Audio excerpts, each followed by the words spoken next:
नमस्कार, मैं हूं आपके साथ नलोफर अंसारी और आप देख रहे हैं एनटीवी न्यूज। आइए नजर डालते हैं आज की खास खबरों पर।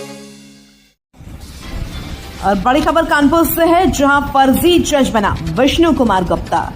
मैट्रिमोनियल साइट पर फर्जी जज बनकर महिला से लूटे लाखों रुपए। कानपुर कमिश्नर अखिल कुमार के निर्देश में central zone DCP Shravan Kumar Singh के नेतृत्व में सहयोगी सर्विलांस एवं स्वाट टीम ने फर्जी जज बनकर लाखों की ठगी करने वाले फर्जी जज बने विष्णु कुमार गुप्ता और उसकी पत्नी आयुषी को धर दबोचा।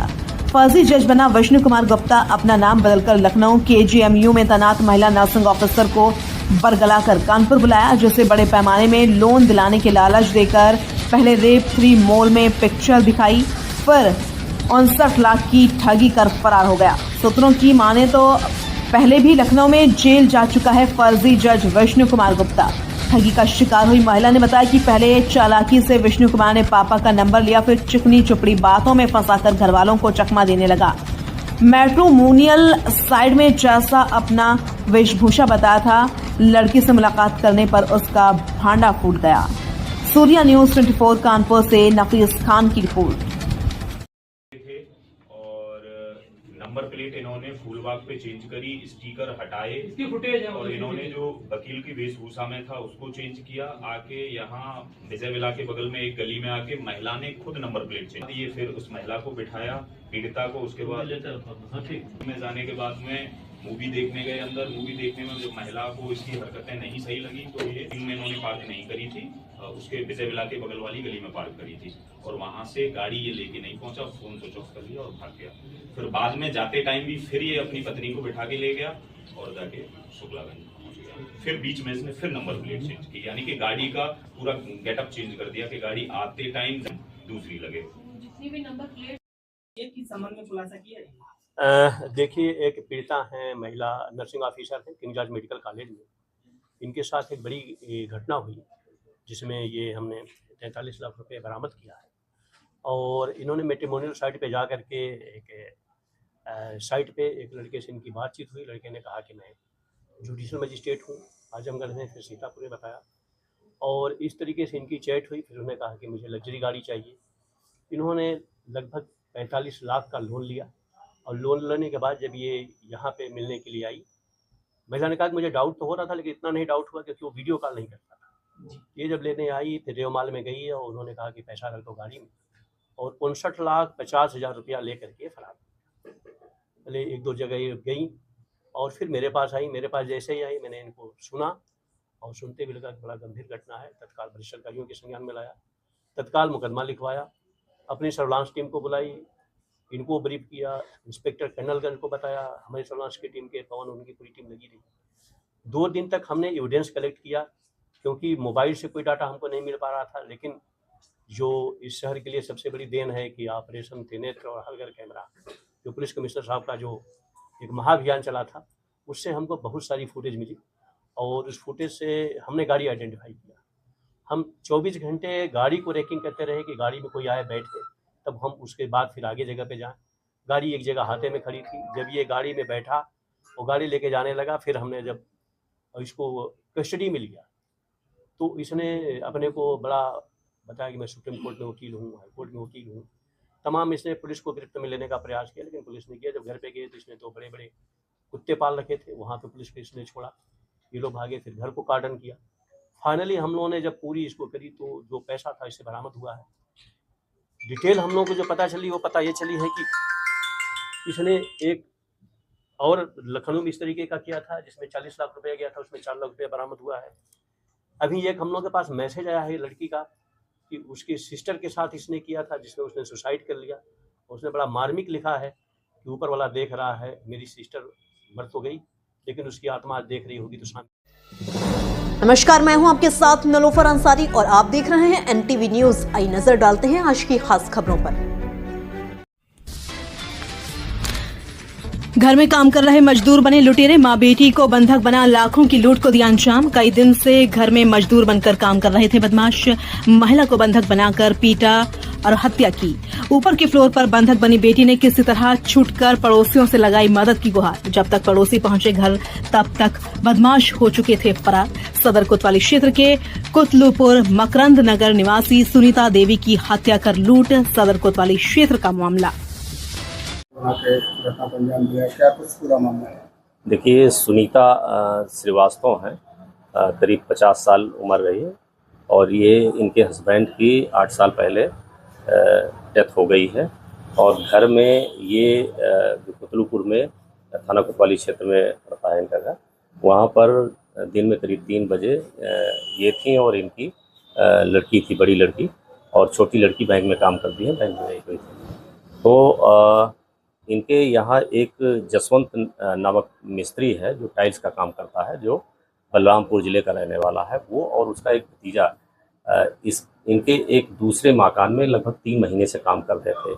आज जिस मकान में ये दोनों माँ बेटी थी, वहाँ पर कुछ टाइल्स का काम आज से ही शुरू हुआ था और वो दोनों लोग टाइल्स का काम कर रहे थे। नीचे वाले फ्लोर में माँ सुनीता श्रीवास्तव थी और उनकी बंधी हुई अवस्था में उनको मिला था, चोट पहुंचाया गया था, जिसमें सर में चोट लग रही है उनके और जिला अस्पताल ले जाया गया, जहाँ पर उनकी मृत्यु हो गई है।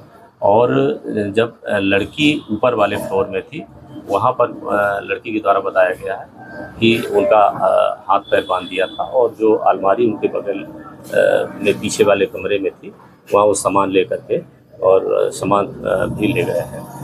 तो इसके बारे में पूरी जानकारी की गई है। तो ये इनके यहाँ लगभग 3 महीने से ये जसवंत नामक मिस्त्री है, टाइल्स का ये काम कर रहा था। इनका भतीजा काम कर रहा था इसका, जसवंत का, और ये दोनों लोगों ने घटना को अंजाम दिया है।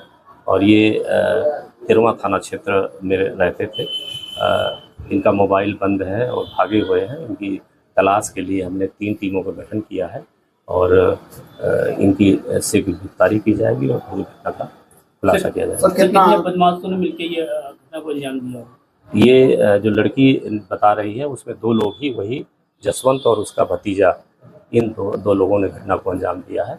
और कितना नुकसान हुआ है, कितना सामान? अभी ये सामान की बात नहीं कर रहे हैं। ये इन्होंने अभी बहुत उसे देखा नहीं है, लेकिन अलमारी खुली हुई है, उसमें कपड़े बाहर बिखरे पड़े हैं। बाकी चीज़ों के द्वारा इनको देखने के बाद ये बताएंगे कि क्या सामान गया है। नमस्कार, मैं हूं आपके साथ नलोफर अंसारी और आप देख रहे हैं एनटीवी न्यूज। आई नजर डालते हैं आज की खास खबरों पर। भारतीय किसान यूनियन भानु का कार्यालय शुभारंभ। जिला कन्नौज से जिला ब्यूरो चीफ विवेक कुमार की खास रिपोर्ट। दरअसल आज जनपद कन्नौज के सौरीख में भारतीय किसान यूनियन भानु के कार्यालय का शुभारंभ भव्य कार्यक्रम के रूप में संपन्न हुआ। इस अवसर पर राष्ट्रीय संगठन मंत्री अमन यादव, राष्ट्रीय सचिव आरपी ठाकुर, मंडल अध्यक्ष कानपुर अमित कुमार राजपूत, मंडल उपाध्यक्ष रावेंद्र शर्मा, जिला अध्यक्ष युवा मोर्चा कन्नौज सुशील कुमार राठौर सहित यूनियन के वरिष्ठ पदाधिकारी एवं कार्यकर्ता बड़ी संख्या में उपस्थित रहे। कार्यालय का उद्घाटन जिला कार्यालय प्रभारी मंडल उपाध्यक्ष रावेंद्र शर्मा जी द्वारा फीता काटकर किया गया। इस मौके पर यूनियन के कई सम्मानित पदाधिकारी शामिल रहे, जिनमें जिला अध्यक्ष व्यापार मोर्चा रामानंद गुप्ता, कार्यालय संचालक चौधरी जितेंद्र सिंह, जिला सचिव युवा मोर्चा मोहम्मद साहिल, जिला उपाध्यक्ष पंकज पाल, विधानसभा अध्यक्ष अखिलेश शुक्ला, नगर अध्यक्ष सिकंदरपुर सैजी, संजीव कुमार, नगर अध्यक्ष गौरसाहिबगंज खान, नगर अध्यक्ष इमरान रजा, तहसील उपाध्यक्ष अरविंद गुप्ता, सुफियान, नरेंद्र गुलवार, डॉक्टर नूर मोहम्मद, ब्रजेश कुमार आदि प्रमुख नाम शामिल रहे।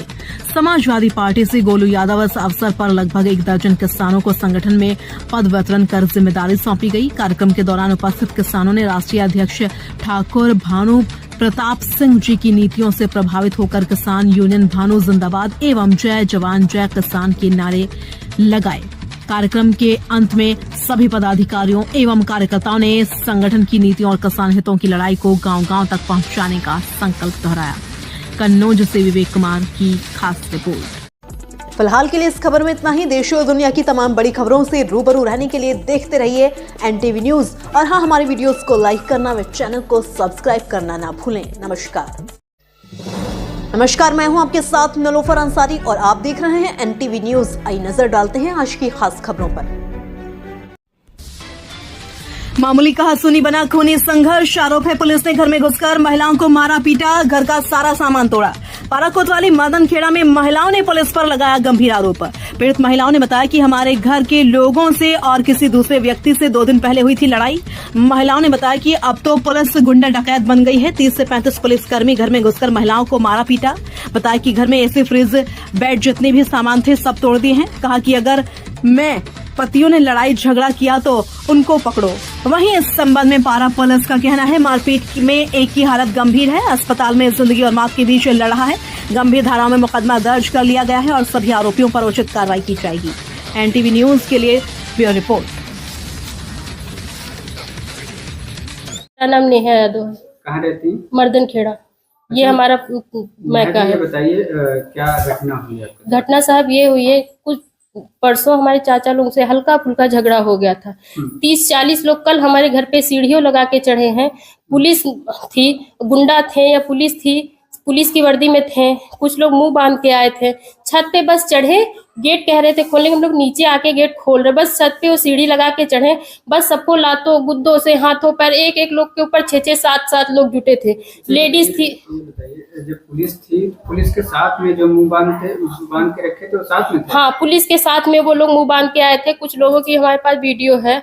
और सर एक लोगों के ऊपर 6-6, 7-7 लोग ने मारा है। ठीक है, लेडीज पुलिस थी, उन तीनों ने नहीं मारा, बाकी जेंट्स जितने थे उतनों ने मारा। और चौकी इंचार्ज सर वही लोग तोड़फोड़ कर गए हैं। पुलिस थी कि बदमाश थे कि क्या थे। कुछ लोग मुंह बांध के आए, कुछ लोग ऐसे भी आए थे। अरे आए हैं कुछ बात करते, बस चढ़ते ही वो लोग सिर्फ मारने ही लगे। और हमारी घर से 5 महिलाएं गायब हैं। महिलाओं को जी, मेरी 3 सिस्टर है, मेरी भाभी है, मेरी चाची है। कल से उनका कोई पता नहीं लग रहा है। पुलिस वाले ही ले गए हैं, गाड़ी में बिठाल के पुलिस वाले ही ले गए। 30-40 से 45 लोग थे। अच्छा, जो आपके यहाँ कैमरा वगैरह लगे थे सब तोड़ के गए हैं। वाईफाई तोड़ के गए, कैमरा तोड़ के गए। बगल में जो कैमरा लगा था उसकी VCR डीसी सब कुछ निकाल के ले गए। उनके भी घर में फांद गए थे। उन सब चीज सारी रिकॉर्डिंग लेके गए हैं। वीडियो की तो इज्जत करनी चाहिए लोगों को। उनके भी क्या अपील करेंगे सरकार से? सरकार से मैं ये अपील करूंगी, हमें न्याय दिया जाए। हमारे घर में जो तोड़ फोड़ हुई है उसको सही करवाया जाए। हमें योगी जी से, मोदी जी से हमारी यही अपील है। हमारी बहनों को हमारे घर भेजा जाए और ये जो तोड़ फोड़ हुई है उसको सही किया जाए। अब पुलिस वालों को बुलाया जाए कि वो पुलिस थे या बदमाश थे। अब पुलिस बदमाश बनेगी? अम्मा क्या नाम है आपका? पुष्पा देवी। अच्छा अम्मा, क्या आपके घर में कौन लोग रात में आए, सब तोड़ फोड़ कौन? अरे भैया सब पुलिस वाले, सब वही रहे, सब पुलिस वाले। खाली हमको नहीं मारा, हमको पकड़ के बैठ गए। और बाकी हमारी बेटी बहू को बहुत मारा, लातन से मारा। लेडीज पुलिस रहा है और जेंट्स भी रहे, वो नहीं मारी। अच्छा, मामला क्या था? ऐसा क्या कुछ हो गया कि पुलिस आती है और आपके घर में तोड़फोड़ करती है? अब भैया मामला वो सब वही लोग जान सकते हैं। थोड़ी लड़ाई हो गई रंजिश में। पहले कोई लड़ाई हुई थी? हाँ। तो इतना बड़ा मामला हो गया कि पुलिस आती है आपके घर में? अरे भैया क्या बताएं। फिलहाल के लिए इस खबर में इतना ही। देश और दुनिया की तमाम बड़ी खबरों से रूबरू रहने के लिए देखते रहिए एनटीवी न्यूज। और हाँ, हमारी वीडियोस को लाइक करना व चैनल को सब्सक्राइब करना ना भूलें। नमस्कार, मैं हूं आपके साथ नलोफर अंसारी और आप देख रहे हैं एनटीवी न्यूज। आइए नजर डालते हैं आज की खास खबरों पर।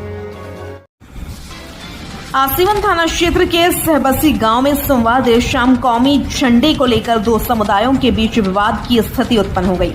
सूचना पर पहुंची पुलिस ने दोनों पक्षों को थाने ले जाकर समझाइश दी और किसी तरह मामला शांत कराया। थाना प्रभारी अरविंद कुमार पांडे ने बताया कि झंडा लगाने को लेकर दोनों पक्षों में विवाद हुआ था। शांति भंग की आशंका को देखते हुए पुलिस ने दोनों पक्षों के 5 लोगों समीर, साबिर, नासर, इरफान और रामवीर का चालान किया है। फिलहाल गांव में शांति बनी हुई है। ग्रामीणों का आरोप है कि बरहा कला निवासी युवक समीर ने सहबसी गांव में मकान खरीदकर अवैध अस्पताल और कभी अवैध मदरसा संचालन जैसी गतिविधियां शुरू की थी। उनका कहना है कि इससे पहले गांव में दोनों समुदायों के बीच प्रेम और सौहार्द का माहौल था, लेकिन इन गतिविधियों के बाद तनाव बढ़ने लगा। पुलिस की सतर्कता से फिलहाल स्थिति नियंत्रण में है। एनटीवी न्यूज के लिए रविशंकर की रिपोर्ट। फिलहाल के लिए इस खबर में इतना ही। देश और दुनिया की तमाम बड़ी खबरों से रूबरू रहने के लिए देखते रहिए NTV न्यूज। और हाँ, हमारी वीडियोस को लाइक करना व चैनल को सब्सक्राइब करना ना भूलें। नमस्कार, मैं हूं आपके साथ नलोफर अंसारी और आप देख रहे हैं NTV न्यूज। आइए नजर डालते हैं आज की खास खबरों पर। 2 मोटरसाइकिल की भीषण टक्कर, 5 घायल। खबर जनपद अमेठी के कोतवाली मुसाफिर खाना क्षेत्र से है। आपको बता दें, चने की मुसाफिर खाना कोतवाली क्षेत्र के अंतर्गत मंगलम इंटर कॉलेज के पास 2 मोटरसाइकिल की जबरदस्त भिड़ंत हो गई, जिसमें 5 लोग घायल हो गए। एक मोटरसाइकिल पर 2 लोग थे और एक मोटरसाइकिल पर 3। 5 घायलों को स्थानीय लोगों ने 108 एम्बुलेंस की मदद से सामुदायिक स्वास्थ्य केंद्र मुसाफिर खाना पहुंचाया। बाइक सवार बुरी तरह घायल। मामला मुसाफिर खाना के कोतवाली क्षेत्र के मंगलम इंटर कॉलेज के पास का है। रदौली गांव की तरफ से मेन रोड से एक मोटरसाइकिल पर भाई बहन आ रहे थे। दूसरी तरफ से हाईवे के किनारे की रोड से एक ही बाइक पर 3 लड़के बहुत ही तेज स्पीड से निकले और दूसरी बाइक में टक्कर मार दी। सामुदायिक स्वास्थ्य केंद्र मुसाफिर खाना में इलाज करने के बाद सभी घायलों को छुट्टी दे दी गई है। अमेठी से bureau chief summer Bahadur Singh की रिपोर्ट। नमस्कार, मैं हूं आपके साथ नलोफर अंसारी और आप देख रहे हैं NTV न्यूज, सच की आवाज। आइए देखते हैं इस वक्त की महत्वपूर्ण खबर। नरपतगंज ब्लॉक के फतेहपुर मुखिया मुन्नी देवी पति अशोक झा द्वारा नल जल योजना माता रानी कंस्ट्रक्शन के द्वारा पानी सप्लाई किया जाता था, लेकिन वर्तमान मुखिया मुन्नी देवी पति अशोक झा द्वारा नाले का निर्माण किया जा रहा था। नल जल योजना के संवेदक माता रानी कंस्ट्रक्शन को उसकी सूचना पूर्व में ही मुखिया को देनी थी ताकि वह पानी का पाइपलाइन को बचा सकें, लेकिन मुखिया पति ने ऐसा नहीं किया और नाले का निर्माण में लगे JCB से 110 मेन पाइपलाइन को काट दिया गया, जिससे माता रानी कंस्ट्रक्शन कंपनी को करीब 10 लाख का नुकसान हुआ।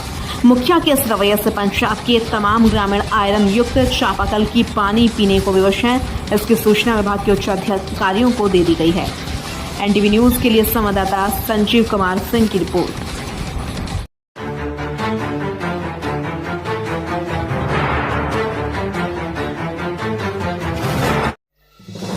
नमस्कार, मैं हूं आपके साथ नलोफर अंसारी और आप देख रहे हैं NTV न्यूज। आइए नजर डालते हैं आज की खास खबरों पर।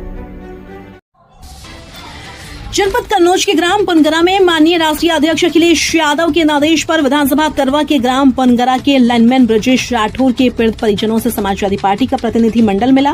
प्रतिनिधि मंडल में कन्नौज के जिलाध्यक्ष कलीम खान, लोहिया वाहिनी जिलाध्यक्ष अंशुपाल, पूर्व प्रत्याशी तिरवा विधानसभा अनिल पाल, मुनेश राठौर, बहुवन तिवारी, कन्नौज विधानसभा अध्यक्ष PP सिंह, छात्र सभा जिलाध्यक्ष योगेश, यश दोहरे, शर्मा, रवि यादव, सैकड़ों लोग उपस्थित रहे और माननीय राष्ट्रीय अध्यक्ष जी द्वारा 2 लाख की चेक ब्रजेश राठौर के परिवार को दी गई। लोहिया वाहिनी जिलाध्यक्ष अंशुपाल जी ने बताया कि जब भी कोई पीड़ित परिवार हो, वो किसी भी जाति धर्म का हो, अगर माननीय राष्ट्रीय अध्यक्ष श्री अखिलेश यादव जी उस परिवार के तन मन और धन के साथ खड़े हैं, यही मेरे नेता में एक अलग पहचान है। कन्नौज से संवाददाता विवेक कुमार की खास रिपोर्ट। नमस्कार, मैं हूं आपके साथ नलोफर अंसारी और आप देख रहे हैं NTV न्यूज। आइए नजर डालते हैं आज की खास खबरों पर। ग्राम सभा हरिहरपुर के कलंदरपुर गांव में चली गोली, स्थानीय लोगों में दहशत का माहौल। खबर जनपद अमेठी के कोतवाली मुंशीगंज क्षेत्र से है। आपको बताते चलें कि अभी शाम को कोतवाली मुंशीगंज क्षेत्र के अंतर्गत आने वाली ग्राम सभा हरिहरपुर के कलंदरपुर गांव में चली गोली, स्थानीय लोगों में दहशत का माहौल। इस गोली कांड में कोई हताहत नहीं हुआ। मुंशीगंज पुलिस को पूरी जानकारी मिल गई है। अमेठी से bureau chief summer Bahadur Singh की रिपोर्ट। नमस्कार, मैं हूं आपके साथ नलोफर अंसारी और आप देख रहे हैं NTV न्यूज। आइए नजर डालते हैं आज की खास खबरों पर। और बड़ी खबर कानपुर से है, जहां फर्जी जज बना विष्णु कुमार गुप्ता।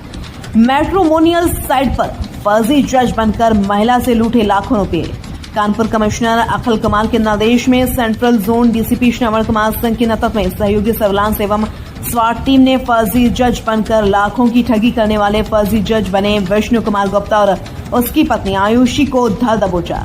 फर्जी जज बना विष्णु कुमार गुप्ता अपना नाम बदलकर लखनऊ KGMU में तैनात महिला नर्सिंग ऑफिसर को बरगलाकर कानपुर बुलाया, जिसे बड़े पैमाने में लोन दिलाने के लालच देकर पहले रेप 3 मॉल में पिक्चर दिखाई, फिर 59 लाख की ठगी कर फरार हो गया। सूत्रों की माने तो पहले भी लखनऊ में जेल जा चुका है फर्जी जज विष्णु कुमार गुप्ता। ठगी का शिकार हुई महिला ने बताया कि पहले चालाकी से विष्णु कुमार ने पापा का नंबर लिया, फिर चिकनी चुपड़ी बातों में फंसाकर घर वालों को चकमा देने लगा। मैट्रिमोनियल साइट में जैसा अपना वेशभूषा बताया था, लड़की से मुलाकात करने पर उसका भांडा फूट गया। सूर्या न्यूज 24 कानपुर से नफीस खान की रिपोर्ट। नंबर प्लेट इन्होंने फूलबाग पे चेंज करी, स्टिकर हटाए, इसकी फुटेज है, और इन्होंने जो वकील की वेशभूषा में था उसको चेंज किया। आके यहाँ विजय विला के बगल में एक गली में आके महिला ने खुद नंबर प्लेट चेंज की। फिर उस महिला को बिठाया, पीड़िता को। उसके बाद में जाने के बाद में मूवी देखने गए। अंदर मूवी देखने में जो महिला को इसकी हरकतें नहीं सही लगी, तो ये इन्होंने पार्क नहीं करी थी, उसके विजय विला के बगल वाली गली में पार्क करी थी, और वहां से गाड़ी ये लेके नहीं पहुंचा, फोन स्विच ऑफ कर लिया और भाग गया। फिर बाद में जाते टाइम भी फिर ये अपनी पत्नी को बिठा के ले गया और जाके शुक्लागंज पहुंच गया। फिर बीच में इसने फिर नंबर प्लेट चेंज की, यानी कि गाड़ी का पूरा गेटअप चेंज कर दिया कि गाड़ी आते टाइम दूसरी लगे। जितनी भी नंबर प्लेट की संबंध में खुलासा किया है। देखिए, एक पीड़िता हैं, महिला नर्सिंग ऑफिसर हैं किंग जॉर्ज मेडिकल कॉलेज में। इनके साथ एक बड़ी घटना हुई जिसमें ये हमने 43 लाख रुपए बरामद किया है। और इन्होंने मैट्रिमोनियल साइट पे जा कर के एक साइट पे एक लड़के से इनकी बातचीत हुई। लड़के ने कहा कि मैं जुडिशल मजिस्ट्रेट हूँ आजमगढ़ में, फिर सीतापुर में बताया, और इस तरीके से इनकी चैट हुई। फिर उन्होंने कहा कि मुझे लग्जरी गाड़ी चाहिए। इन्होंने लगभग 45 लाख का लोन लिया, और लोन लेने के बाद जब ये यहाँ पे मिलने के लिए आई, महिला ने कहा कि मुझे डाउट तो हो रहा था, लेकिन इतना नहीं डाउट हुआ क्योंकि वो वीडियो कॉल नहीं करता था। ये जब लेने आई, फिर रेवमाल में गई और उन्होंने कहा कि पैसा रख दो गाड़ी में, और 59,50,000 रुपया लेकर के फरार। पहले एक दो जगह गई और फिर मेरे पास आई। मेरे पास जैसे ही आई, मैंने इनको सुना, और सुनते भी लगा कि बड़ा गंभीर घटना है। तत्काल वरिष्ठ अधिकारियों के संज्ञान में लाया, तत्काल मुकदमा लिखवाया, अपनी सर्विलांस टीम को बुलाई, इनको ब्रीफ किया, इंस्पेक्टर कर्नलगंज को बताया, हमारी सर्विलांस की टीम के पवन, उनकी पूरी टीम लगी रही। 2 दिन तक हमने एविडेंस कलेक्ट किया, क्योंकि मोबाइल से कोई डाटा हमको नहीं मिल पा रहा था। लेकिन जो इस शहर के लिए सबसे बड़ी देन है कि ऑपरेशन त्रिनेत्र और हर घर कैमरा, जो पुलिस कमिश्नर साहब का जो एक महाअभियान चला था, उससे हमको बहुत सारी फुटेज मिली, और उस फुटेज से हमने गाड़ी आइडेंटिफाई किया। हम 24 घंटे गाड़ी को रेकिंग करते रहे कि गाड़ी में कोई आए बैठे, तब हम उसके बाद फिर आगे जगह पे जाएं। गाड़ी एक जगह हाथे में खड़ी थी। जब ये गाड़ी में बैठा, वो गाड़ी लेके जाने लगा, फिर हमने जब इसको कस्टडी में लिया, तो इसने अपने को बड़ा बताया कि मैं सुप्रीम कोर्ट में वकील हूँ, हाई कोर्ट में वकील हूँ। तमाम इसने पुलिस को गिरफ्त में लेने का प्रयास किया, लेकिन पुलिस ने किया। जब घर पे गए तो इसने 2 बड़े बड़े कुत्ते पाल रखे थे, वहाँ पे पुलिस को इसने छोड़ा, ये लोग भागे, फिर घर को कार्डन किया। फाइनली हम लोगों ने जब पूरी इसको करी, तो जो पैसा था इससे बरामद हुआ है।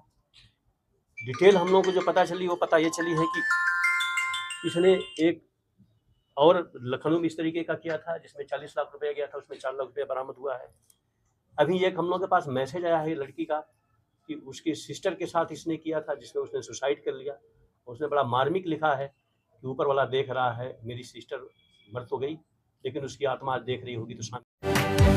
नमस्कार, मैं हूं आपके साथ नलोफर अंसारी और आप देख रहे हैं एनटीवी न्यूज। आइए नजर डालते हैं आज की खास खबरों पर।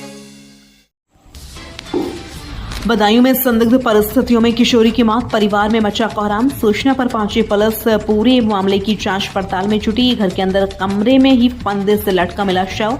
आत्महत्या की अभी तक वजह स्पष्ट नहीं हो पाई है। दरअसल आपको बता दें, पूरा मामला हजरतपुर थाना क्षेत्र अंतर्गत ग्राम रोंद का है, जहां पर एक किशोरी ने फांसी के फंदे पर लटक कर आत्महत्या कर ली।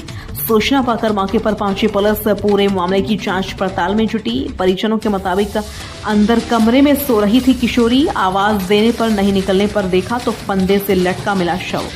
वहीं किशोरी 5 भाई बहन थे, जिसमें दूसरे नंबर की थी किशोरी। किशोरी की मौत से पूरे परिवार में कोहराम मचा हुआ है। वहीं पुलिस ने शव को कब्जे में लेकर पोस्टमार्टम के लिए भेज दिया है और आगे की कार्रवाई में जुट गई है। वहीं सूचना मिलने पर फील्ड यूनिट की टीम भी मौके पर पहुंची है। बदायूं से मनेंद्र शर्मा की रिपोर्ट। क्या नाम है आपका? कहाँ रहती हो? क्या बात हो गई? ये लड़की ने आत्महत्या में हत्या की है, क्यों की है, क्या कारण है इसका? कछु ना कोई बात ना भाई, कोई बात तो तुम तो कहते की बात भाई। अच्छा, लड़की का क्या नाम है इसका? कलावती। कलावत पढ़ाई वगैरह कर रही थी कहीं क्या? नहीं पढ़ा भैया का नहीं पढ़ा बाबा लौड़ाई को पढ़ाते ही बस। अच्छा, कितने बच्चे हैं आपके पास? 5 बच्चे थे, ये 4 लड़की नहीं 1 लड़का। अच्छा, ये लड़की छोटी थी सबसे या बड़ी थी? मंजिली है, अच्छा, बड़ी शादी कर दी, बड़ी से छोटी है ये। अच्छा, तो किसी बात को लेके इसकी जानकारी नहीं मिल पा रही, किस बात को लेके आत्महत्या की है इसने? कोई बात नहीं भाई, कछु का तुम्हें बतावे बात है नहीं भाई, तो क्या बताते नहीं। गाड़ी घास लेके आई, घास लेके डाल दे, कंधा निकाल के ले आई, लड़की ने मोन लाई बाई दई आई कि नहीं आई, बस इतने लेट गए, हम दुआरे बैठे नहीं चले गए। लेट होने कहीं घर आने के बाद कहाँ आई तो कोई लेट ही है, तो कहाँ रहते हैं कि बार लगाए तो बार लगे भी देखते हैं, कुंडी लगाई ले। अच्छा, जब कुंडी लगाई फिर क्या हुआ? तो दही वही ऊपर की कुंडी टूटी गई, तो मैंने देखो तब मैं लटकी रही। अच्छा, किस पे लटकी थी ये? अड़ाने के ऊपर आएंगे, खाना बनाएंगे, कड़ाते ना मैं। अच्छा, कड़े पे लटकी थी। हाँ। नमस्कार, मैं हूं आपके साथ नलोफर अंसारी और आप देख रहे हैं NTV न्यूज। आई नजर डालते हैं आज की खास खबरों पर।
ठीक, यहाँ लगभग 3 महीने से शिकार हो रहे हैं और ये तीसरी बार पानी है, तीसरी बार ये भर चुका है। 2 बार तो खुलवाया, तीसरी बार मैंने खुलवाया खुद आके, जो अपने सफाई कर्मचारी बुलवा के जो है मैंने खुलवाने काम किया है। इससे पहले मैंने महानगर जी को, महापौर जी को भी अभी बताया था, इससे पहले भी हमने नगर आयुक्त साहब को भी बताया था, और जैसी भी आई थी मतलब जो है उससे पहले हम सफाई कर्मचारी बुलवा के जो इसको खुलवा दिए थे।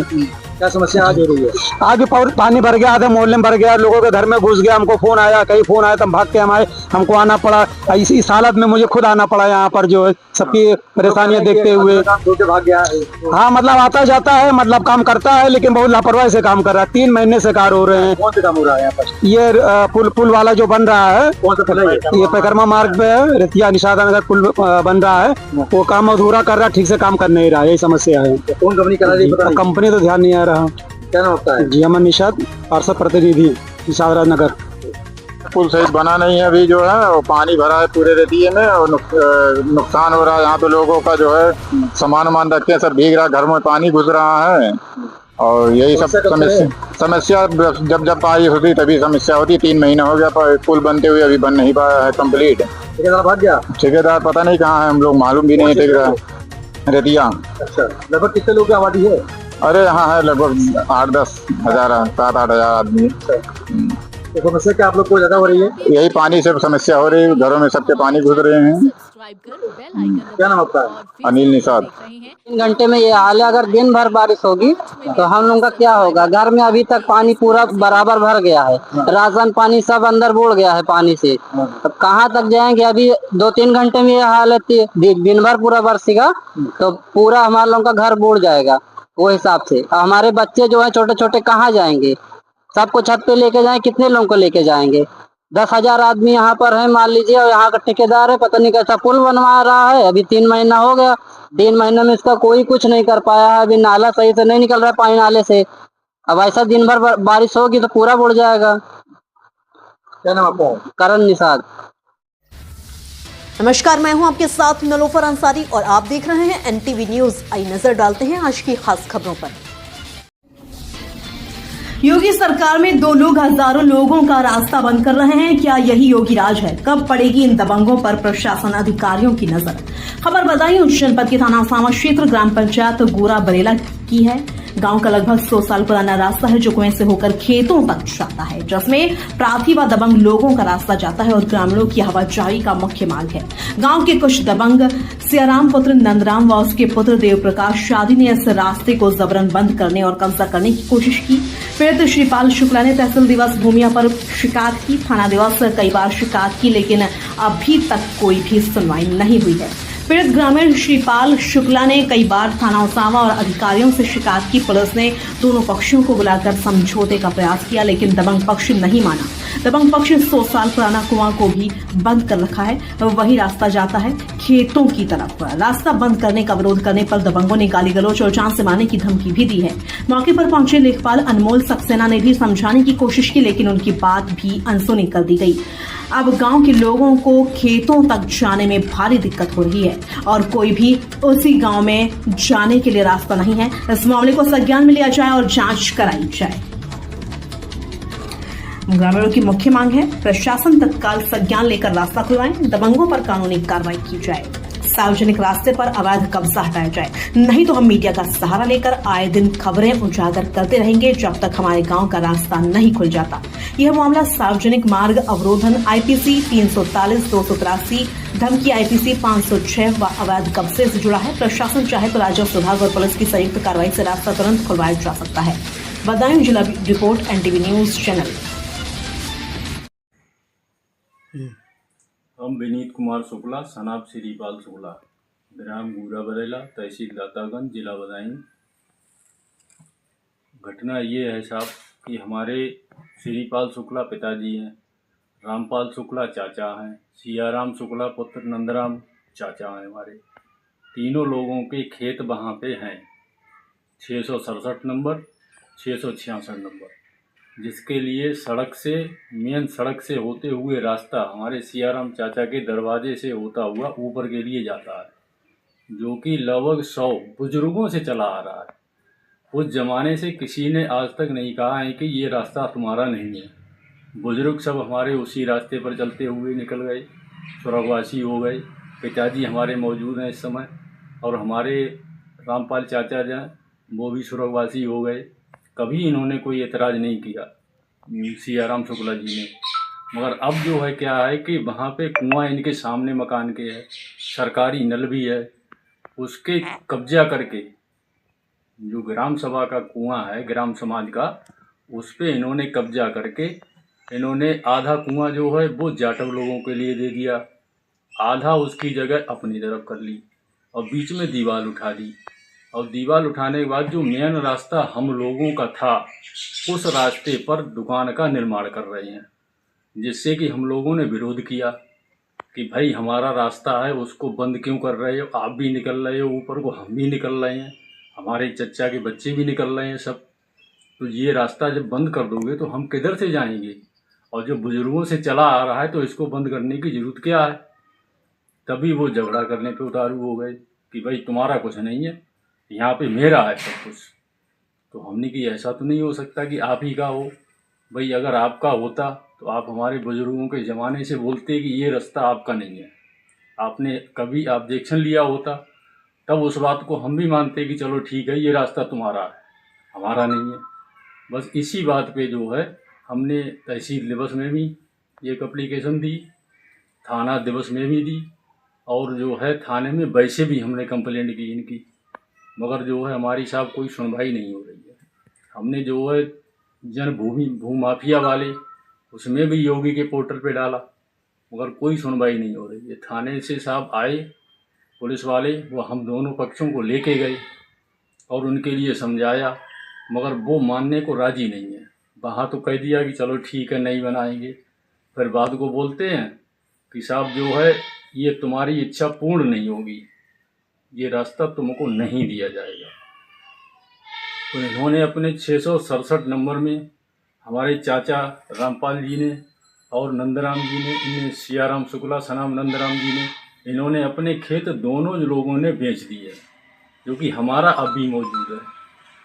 बस हमारे लिए रास्ता जो है वो उस पर अवरोध पैदा कर रहे हैं।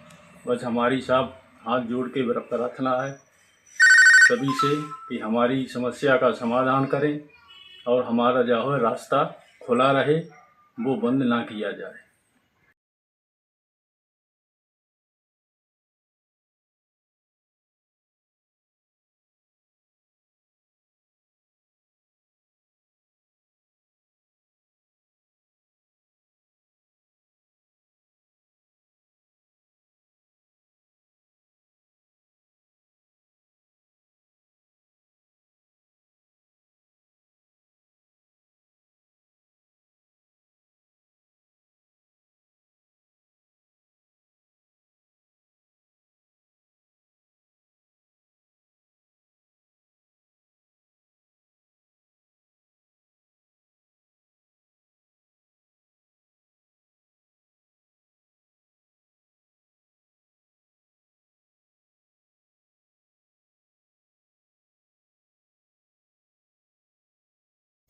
फिलहाल के लिए इस खबर में इतना ही। देश और दुनिया की तमाम बड़ी खबरों से रूबरू रहने के लिए देखते रहिए NTV न्यूज। और हाँ, हमारी वीडियोस को लाइक करना व चैनल को सब्सक्राइब करना ना भूलें। नमस्कार, मैं हूं आपके साथ नलोफर अंसारी और आप देख रहे हैं NTV न्यूज। आइए नजर डालते हैं आज की खास खबरों पर। रायगढ़ में कांग्रेस का वोट चोर गद्दी छोड़ अभियान जोरदार तरीके से चलाया गया, जिसमें प्रदेश प्रभारी सचिन पायलट और विधायक उमेश पटेल सहित लालजीत राठिया, विधायक धर्म जयगढ़ विद्यावती, सुधार विधायक लैलूंगा, रामकुमार यादव विधायक चंद्रपुर उत्तरी, जांगड़े विधायक सारंगढ़, चतुरी नंदन विधायक सायापाली, मोहन मरकाम पूर्व प्रदेश अध्यक्ष चरणदास महंत, नेता प्रतिपक्ष तंबरध्वज साहू, पूर्व गृह मंत्री दीपक बेज, प्रदेश अध्यक्ष पूर्व विधायक प्रकाश नायक, तमाम कांग्रेस कार्यकर्ता शामिल हुए। इस विशाल रैली में बीजेपी के खिलाफ जमकर नारे लगाए गए और चारों तरफ कांग्रेस कार्यकर्ताओं का हुजूम नजर आया। अभियान के प्रमुख बिंदु, अभियान का मुख्य उद्देश्य मतदाताओं के अधिकारों की सुरक्षा और चुनाव प्रक्रिया में पारदर्शिता सुनिश्चित करना है। कांग्रेस ने वोट चोरी और मतदाता सूची में गड़बड़ी के आरोप लगाते हुए बीजेपी और चुनाव आयोग पर निशाना साधा है। रायगढ़ की रैली में भारी भीड़ जुटी, जो इस अभियान को मिल रहे समर्थन को दर्शाता है। प्रमुख नेताओं की भूमिका, सचिन पायलट प्रदेश प्रभारी रायगढ़ रैली में शामिल, उमेश पटेल स्थानीय विधायक और आयोजन के नेतृत्वकर्ता, लालजीत राठिया विधायक, धर्म जयगढ़ विद्यावती, सुधार विधायक लैलूंगा, रामकुमार यादव विधायक चंद्रपुर उत्तरी, जांगड़े विधायक सारंगढ़, चतुरी नंदन विधायक सायापाली, मोहन मरकम पूर्व प्रदेश अध्यक्ष चरणदास महंत, नेता प्रतिपक्ष तंबरध्वज साहू, पूर्व गृह मंत्री दीपक बेज, प्रदेश अध्यक्ष पूर्व विधायक प्रकाश नायक आदि मौजूद थे। नमस्कार, मैं हूं आपके साथ नलोफर अंसारी और आप देख रहे हैं NTV न्यूज, सच की आवाज। आइए देखते हैं छत्तीसगढ़ की यह महत्वपूर्ण खबर। कोरबा जिले में छत्तीसगढ़ सशस्त्र बल CAF के जवान ने सर्विस राइफल से अपनी साली और चाचा ससुर को गोली मार दी, जिससे दोनों की मौके पर ही मौत हो गई। वारदात के बाद भाग रहे जवान को पकड़कर ग्रामीणों ने पुलिस के हवाले कर दिया। घटना हरदी बाजार थाना इलाके की है। मृतकों की पहचान साली मदालसा 17 वर्षीय और चाचा ससुर राजेश कुमार 35 वर्षीय के रूप में हुई है। वजह घरेलू विवाद बताया जा रहा है। पुलिस ने उसकी सर्विस इंसॉस राइफल भी जब्त कर ली है। आरोपी जवान से पूछताछ की जा रही है। जानकारी के मुताबिक मड़वा रानी स्थित CFF कैंप में जवान टेसराम बिंचवार और जगन्नाथ बिंचवार आरमोरार पद पर पदस्थ है। बुधवार को रिजर्व बल में ड्यूटी लगी थी, लेकिन सुबह ड्यूटी छोड़कर पैदल ही महुआ D से अपने घर पहुंच गया। वहां से अपनी सर्विस राइफल उठाकर सीधे उमेंदी भांडा गांव पहुंचा, जिसके बाद गांव के मंदिर के पास उसने अपनी साली और चाचा ससुर पर 2 गोलियां दाग दी। दोनों गंभीर रूप से घायल हो गए। दोनों को अस्पताल में ले जाया गया, जहां डॉक्टर्स ने मृत घोषित कर दिया। वहीं वारदात के बाद भागने की कोशिश कर रहे आरोपी जवान को ग्रामीणों ने पकड़कर पुलिस के हवाले कर दिया। हल्दी बाजार पुलिस ने आरोपी को गिरफ्तार कर लिया है, उससे पूछताछ कर रही है। वहीं CFF कैंप के अधिकारियों को घटना की सूचना दे दी गई है। इस मामले में कोरबा SP सिद्धार्थ तिवारी का कहना है कि शुरुआती जांच में घरेलू विवाद की वजह सामने आई है, लेकिन मामले की विस्तार से जांच की जाएगी, उसके बाद ही वजह स्पष्ट हो पाएगी। फिलहाल मामले की जांच जारी है। नमस्कार, मैं हूं आपके साथ नलोफर अंसारी और आप देख रहे हैं एनटीवी न्यूज। आई नजर डालते हैं आज की खास खबरों पर। ओम स्वस्ति न इंद्रो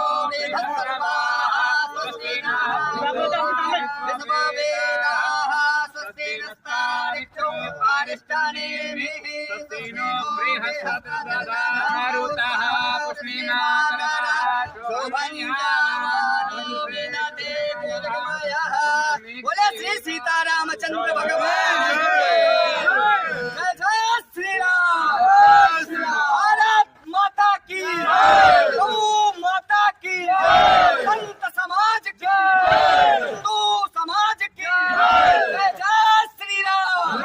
योगी आदित्यनाथ की, योगी आदित्यनाथ की, भारत वर्ष की अखंड नमः पार्वती पताय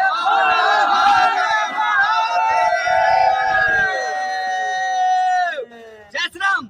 अयोध्या से मैं सत्य सनातन धर्म में सभी साधु संत और उत्तर प्रदेश के आम जनमानस, छात्र, युवा, विभिन्न क्षेत्रों से आए हुए हमारे सभी सहयोगी हिंदू समाज, ये पहली बार है जब हम सभी लोग किसी अजय द अनटोल्ड स्टोरी कल्पना नहीं बल्कि योगी आदित्यनाथ जी महाराज के जीवन के संबंध रखता है। थोड़ा पीछे चलिए। ये वो फिल्म है जिसे हम लोगों को आकर सपोर्ट करना है। न सिर्फ फिल्म है, लोग नहीं चाहते हैं कि जो हमारे असली हीरो हैं, जो साधु संत हैं, जो पहाड़ियों से, उत्तराखंड के वादियों से एक माँ का सपूत, एक बाप के आंखों का तारा लाल, उत्तर प्रदेश का दुलारा, जो पहाड़ियों से निकलकर और उत्तर प्रदेश को दंगा मुक्त सम्राट सिनेमैटिक प्रेजेंटेशन के माध्यम से एक फिल्म आ रही है जिसका नाम अजय है, जो कल्पना से नहीं बल्कि वास्तविकता से संबंध रखता है और उत्तर प्रदेश के हिंदू हृदय सम्राट और संपूर्ण हिंदुओं के गौरव, आन, मान, शान, बान, सम्मान आदरणीय गोरक्षनाथ पीठाधीश्वर श्री योगी आदित्यनाथ जी महाराज उत्तर प्रदेश सरकार के जीवन पर आधारित वास्तविक घटनाओं पर निर्धारित है ये पिक्चर। और मैं धन्यवाद देता हूं शांतनु गुप्ता जी का, जिनके जो है लेखनी के ऊपर इस फिल्म को बनाया गया है, the monk who become chief minister. यहाँ इस लेखनी के माध्यम से इस पटचित्र कथा को लिया गया है जो पूरी तरीके से वास्तविकता का संबंध रखता है। इस फिल्म का तमाम देशों में जो इस्लामिक कंट्रियां हैं वहां इसका विरोध किया जा रहा है, जैसे सऊदी अरब और कतर हो गया, जो इस्लामिक कंट्री हैं वहां इसको पूर्ण रूप से प्रतिबंधित कर दिया गया है। और कहीं ना कहीं भारत में भी आंतरिक रूप से इसका विरोध किया जा रहा है, क्योंकि संत वृक्ष कबहु नहीं फल भके, नदी न संचय नीर, परमारथ के कारण साधुन धरा शरीर। हमारे आदित्यनाथ योगी जी महाराज जब से उत्तर प्रदेश में मुख्यमंत्री पद लिए हैं तब से दंगा मुक्त, अराजकता मुक्त और बहन बेटियों की सुरक्षा सुनिश्चित हो पा रही है। और शायद यही वजह है कि आज जिहाद, फतवा, आतंकवाद पर संपूर्ण रूप से बैन लगा है। इसीलिए जिहादी मानसिकता के लोग इस फिल्म का विरोध कर रहे हैं। और ये फर्स्ट टाइम है जब अयोध्या से साधु संत किसी फिल्म का बहिष्कार करने नहीं, किसी फिल्म का जो है विरोध करने के लिए नहीं, बल्कि सम्राट सिनेमा टाइम्स के माध्यम से जो इसका प्रेजेंटेशन है अजय, जो योगी आदित्यनाथ जी महाराज जी के जीवन पर आधारित है, उसका समर्थन करने अयोध्या से मैं दिवाकराचार्य महाराज और तमाम हिंदू साधु संत, छात्र, विद्यार्थी, विभिन्न क्षेत्रों से आए हुए मेरे सहयोगी भी हैं। मैं निवेदन करता हूं हिंदू समाज से कि इस फिल्म को सुपर डुपर हिट करवाना है और बॉलीवुड के इतिहास में, आज तक के इतिहास में इसको महा सुपर फिल्म बनाना है। नमस्कार, मैं हूं आपके साथ नलोफर अंसारी और आप देख रहे हैं एनटीवी न्यूज। आई नजर डालते हैं आज की खास खबरों पर। रामनगरी अयोध्या में एक बार फिर अंतर्राष्ट्रीय मंच पर केंद्र में है। भूटान के प्रधानमंत्री के बाद अब मॉरिशस के प्रधानमंत्री डॉक्टर नवीन चंद्र राम गुलाम 12 सितंबर को अयोध्या पहुंचकर भगवान रामलला का दर्शन पूजन करेंगे।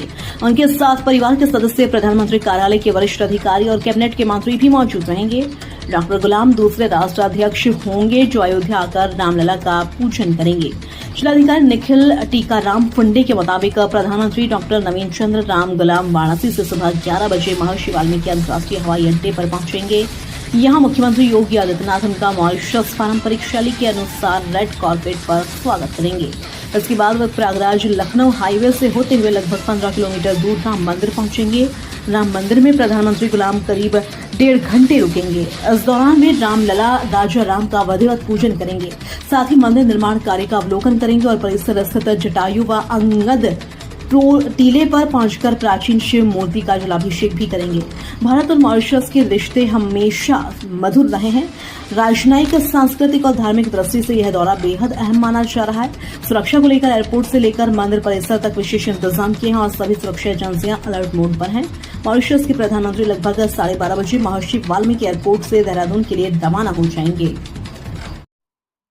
12 सितंबर को मॉरिशस के प्रधानमंत्री अयोध्या आगमन कर रहे हैं। बनारस में ऑलरेडी उनका आगमन आज है और वहां पर कार्यक्रमों के बाद वो यहाँ पर आएंगे। एयरपोर्ट पर हम लोग उनको एक शानदार रेड कार्पेट वेलकम देंगे, जिसमें कि यहाँ की स्थानीय संस्कृति जो है उसको हम लोग शो करने का प्रयास करेंगे। और उसके पश्चात उनको हम लोग राम जन्मभूमि मंदिर ले जाएंगे, जहाँ पर कि श्री रामलला जी के दर्शन और उसके बाद हम लोग जो मंदिर है उसके प्रांगण में उनको अवलोकन कराएंगे, इस प्रकार से मंदिर तेजी से विकसित हो रहा है। और उसके पश्चात फिर उनको यहाँ से एयरपोर्ट ले जा करके एयरपोर्ट से हम लोग अपने गंतव्य के लिए रवाना करेंगे। कितने घंटे को उनका कार्यक्रम यहाँ केवल 1.5 घंटे का है, जिसमें वो यहाँ पर राम जन्मभूमि मंदिर में ही केवल जाएंगे। इस प्रकार की सूचना प्राप्त हो रही है। अभी कंफर्म सूचना जैसे प्राप्त होती है तो हम लोग आप लोगों से साझा करेंगे। बाकी चूंकि ये एक महत्वपूर्ण राष्ट्र है जिसके साथ भारत के अच्छे ताल्लुकात हैं, तो अगर माननीय मुख्यमंत्री जी आते हैं तो मुझे लगता है कि ये अयोध्या के लिए और प्रधानमंत्री जी के स्वागत के लिए एक अच्छी बात है। नमस्कार, मैं हूं आपके साथ नीलोफर अंसारी और आप देख रहे हैं एनटीवी न्यूज, सच की आवाज। आइए देखते हैं इस वक्त की महत्वपूर्ण खबर। भारत और मॉरिशस के रिश्तों में एक नया अध्याय जुड़ने जा रहा है। मॉरिशस के प्रधानमंत्री डॉक्टर नवीन चंद्र राम गुलाम परिवार सहित भारत यात्रा पर आ रहे हैं। इस दौरान वे 12 सितंबर को अयोध्या पहुंचकर रामलला के दर्शन करेंगे। उनके आगमन को लेकर प्रशासनिक स्तर पर व्यापक तैयारियां की जा रही हैं। डॉक्टर राम गुलाम आज शाम वाराणसी पहुंचेंगे। इसके बाद 11 सितंबर को वाराणसी में ही उनकी प्रधानमंत्री नरेंद्र मोदी के साथ द्विपक्षीय वार्ता प्रस्तावित है। वार्ता में भारत और मॉरिशस के बीच आपसी सहयोग और साझेदारी को और गहरा करने पर चर्चा होगी। अयोध्या दौरे को लेकर जनपद के प्रभारी मंत्री एवं प्रदेश के कृषि मंत्री सूर्य प्रताप शाही ने कहा कि प्रधानमंत्री राम गुलाम के स्वागत के लिए भव्य इंतजाम किए जा रहे हैं। जनवरी 2024 में भव्य राम मंदिर प्राण प्रतिष्ठा के बाद यह दूसरा अवसर होगा जब कोई विदेशी राष्ट्रीय अध्यक्ष स्तर का नेता अयोध्या दर्शन के लिए आ रहा है। गौरतलब है कि कुछ दिन पहले ही भूटान के प्रधानमंत्री शेरिंग तोब्गे 5 सितंबर को रामलला के दर्शन कर चुके हैं। ऐसे में एक ही महीने में 2 शीर्ष विदेशी नेताओं का अयोध्या आना रामनगरी की बढ़ती अंतर्राष्ट्रीय पहचान और संस्कृति महत्ता को बढ़ाता है। और अभी तो 12 तारीख को मॉरिशस के प्रधानमंत्री जी आ रहे हैं यहाँ पर। अभी थोड़े दिन पहले भूटान के प्रधानमंत्री जी गए हैं यहाँ से, तो अयोध्या में बराबर भव्यता है।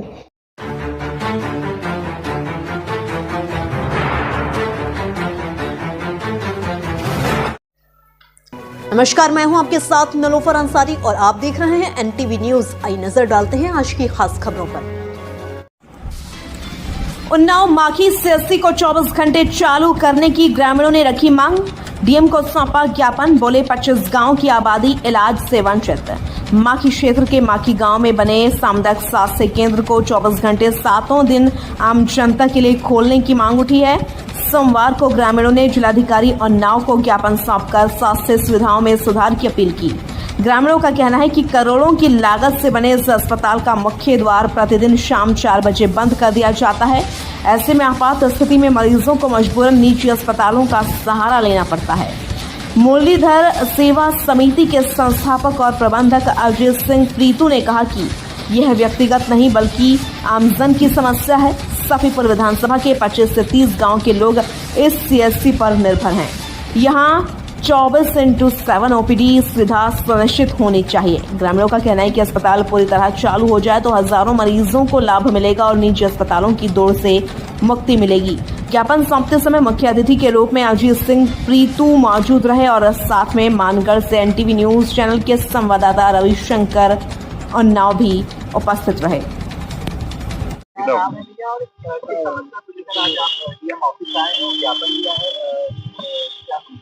जी मेरा नाम अजीत सिंह प्रीतू है। मैं माखी गांव में रहता हूं।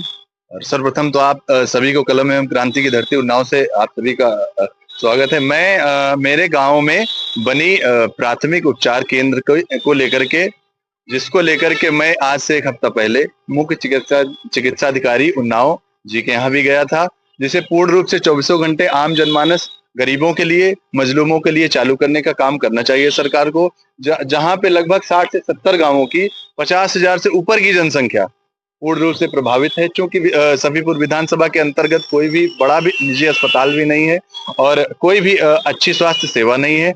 इसलिए मैं आज अपनी पूरी टीम के साथ यहाँ पर आया हूँ कि जिलाधिकारी जी से निवेदन कर सकूं कि इसको पुनः जो है 24 घंटे कम से कम ओपीडी की व्यवस्था पूर्ण रूप से चालू की जा सके, जिससे कि माखी, परेंदा, मुस्तफाबाद तमाम सैकड़ों गांवों की जनता को लाभ मिले और गरीब जनमानस को सही स्वास्थ्य सुविधा उपलब्ध कराई जा सके। मैं चूंकि मूल रूप से माखी गांव का ही निवासी हूं, इसलिए मैं स्पष्ट रूप से आपको बता देना चाहता हूं कि यह मात्र 3 से 4 घंटे चलने का काम कर रही है। 10 बजे शुरुआत होती है और 2 बजे वहां पर ताला लटक जाता है, जिसके तमाम वीडियोज मेरे पास हैं। चूंकि मैं खुद गांव से निवास करता हूं और आपकी जानकारी के लिए कि बता दूं कि 2019 में इसका लोकार्पण हुआ था। 5,25,55,000 रुपए लागत से बनी यह सीएचसी बिल्कुल पूर्ण रूप से बंद पड़ी है, निर्जर पड़ी है, ना कोई वहां देखने वाला है। शाम 3 बजे के बाद वहां ताला लटक जाता है। मैं मीडिया के सभी बंधुओं से प्रार्थना करता हूं, आप सभी आए हुए बंधुओं से प्रार्थना करता हूं कि इस आवाज को इतना आगे ले जाएं कि वहां पर वंचित 50,000 की जनता को, गरीबों को इसका वास्तविक लाभ मिल सके और करोड़ों के राजस्व से बनी इस सुविधा का हम गरीबों के बीच में पुनः से इसको चालू किया जा सके। आलोक पांडे नाम है, पटियाला से। जी जी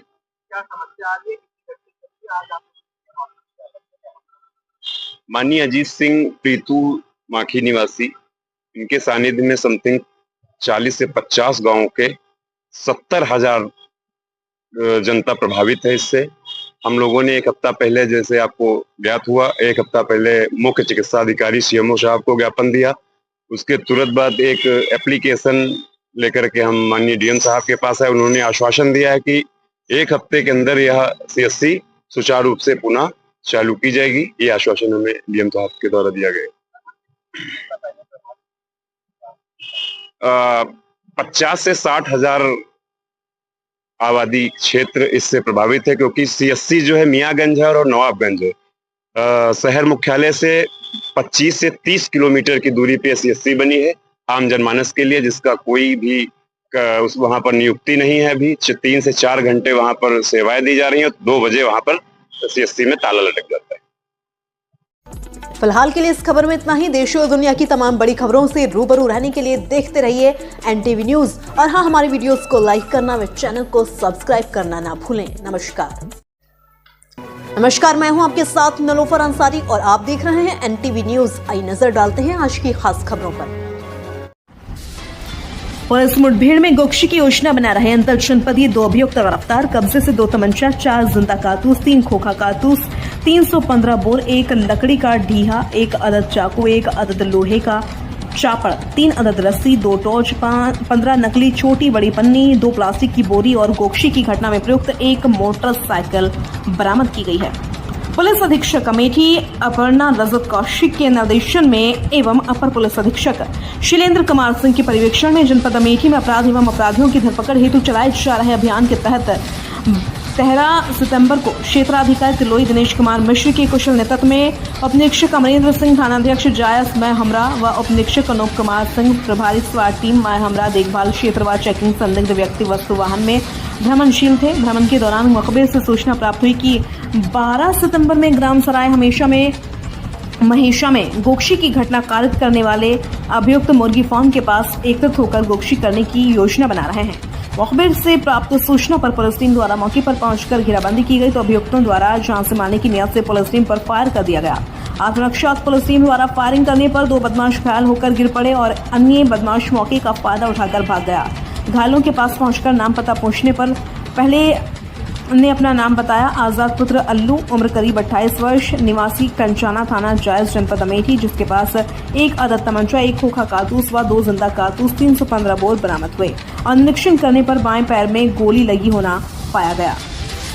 आज रात्रि में एसओ जायज को एक महत्वपूर्ण इनपुट प्राप्त हुआ कि थाना जायज पर पंजीकृत अभियोग 168/25 अंतर्गत धारा 3/5/8 गोवध अधिनियम के वांछित अभियुक्त पुनः किसी घटना को अंजाम देने वाले हैं और सराय महेशा के पास इकट्ठा हो रहे हैं।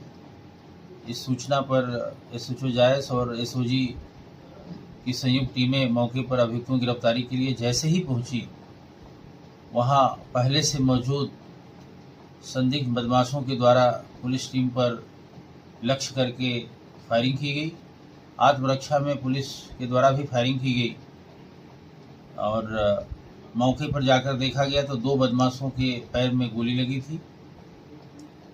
बदमाशों की पहचान सरताज एवं आजाद पुत्रगण अल्लू, निवासी मोहल्ला कंचाना, थाना जायज के रूप में हुई। इन अभियुक्तों के अन्य 4 साथी मौके से भाग गए है। इनकी गिरफ्तारी के लिए भी लगातार टीमें काम कर रही हैं। मौके से घायल दोनों बदमाश के विरुद्ध आधा दर्जन से अधिक गोवध इत्यादि के गंभीर धाराओं में अभियोग पूर्व से पंजीकृत हैं।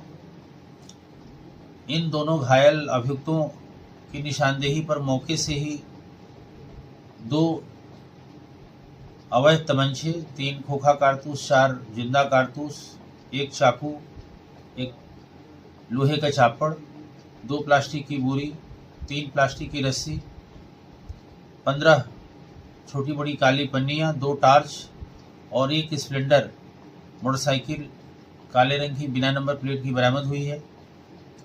घायल अभियुक्तों को उपचार के लिए अस्पताल भेजा गया है, जहां उपचाररत हैं। इस प्रकरण में समुचित धाराओं में अभियोग पंजीकृत करके अन्य विधिक कार्यवाही की जा रही है। फिलहाल के लिए इस खबर में इतना ही। देश और दुनिया की तमाम बड़ी खबरों से रूबरू रहने के लिए देखते रहिए एनटीवी न्यूज और हाँ, हमारी वीडियोस को लाइक करना व चैनल को सब्सक्राइब करना ना भूलें। नमस्कार, मैं हूं आपके साथ नलोफर अंसारी और आप देख रहे हैं एनटीवी न्यूज। आइए नजर डालते हैं आज की खास खबरों पर। छात्र का नवोदय में चयन होने पर स्कूल प्रबंधन व परिजनों में खुशी की लहर। जनपद कन्नौज के कस्बा सौरी का नादेमाऊ रोड आरपीएम लाइब्रेरी के पास आरपी मेमोरियल स्कूल के प्रबंधक संतोष कुमार व प्रिंसिपल विवेक कुमार ने एक छात्र का नवोदय में चयन होने की खुशी में स्कूल में एक प्रोग्राम आयोजित किया। छात्र हर्षित यादव पुत्र आदर्श यादव आरपी मेमोरियल स्कूल में पढ़ता है।